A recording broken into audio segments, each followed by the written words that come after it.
ನಮಸ್ತೆ ಫ್ರೆಂಡ್ಸ್, ಇವತ್ತು ನಾನು ಸಿಂಪಲ್ಲಾಗಿ ಹೇಗೆ ಪಾವ್ ಬಜಿನ ಮಾಡ್ಕೊಳ್ಳೋದು ಮನೆಯಲ್ಲಿ ಅಂತ ಹೇಳ್ಕೊಡ್ತೀನಿ. ಮೊದಲಿಗೆ ಪೊಟ್ಯಾಟೊ ಮತ್ತು ವಟಾಣಿನ ಎರಡನ್ನ ಕುದಿಸ್ಕೋಬೇಕು ಹಣ್ಣಾಗಿ, ಆಮೇಲೆ ಸ್ಮ್ಯಾಶ್ ಮಾಡ್ಕೋಬೇಕು. ನಂತರ ಬಟರನ್ನು ಪ್ಯಾನ್ಗೆ ಹಾಕ್ಕೊಂಡು ಅದಕ್ಕೆ ಮೆಣಸಿಕಾಯಿ, ಉಳ್ಳಾಗಡ್ಡಿ, ಆಮೇಲೆ ಟಮಾಟಿ, ಆಮೇಲೆ ಸ್ವಲ್ಪ ಉಪ್ಪು ಹಾಕಿ ಚೆನ್ನಾಗಿ ಕುದಿಸ್ಕೋಬೇಕು.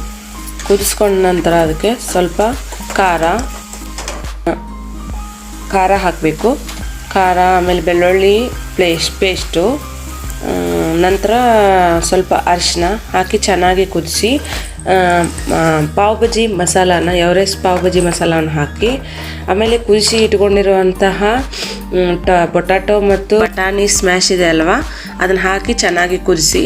ಈಗ ನಮ್ಮ ಪಾವ್ ಬಜಿ ಮನೆಯಲ್ಲಿ ಸಿಂಪಲ್ಲಾಗಿ ರೆಡಿ ಫ್ರೆಂಡ್ಸ್. ಹೇಗಿದೆ ಅಂತ ಕಮೆಂಟ್ನಲ್ಲಿ ತಿಳಿಸಿ. Thank you.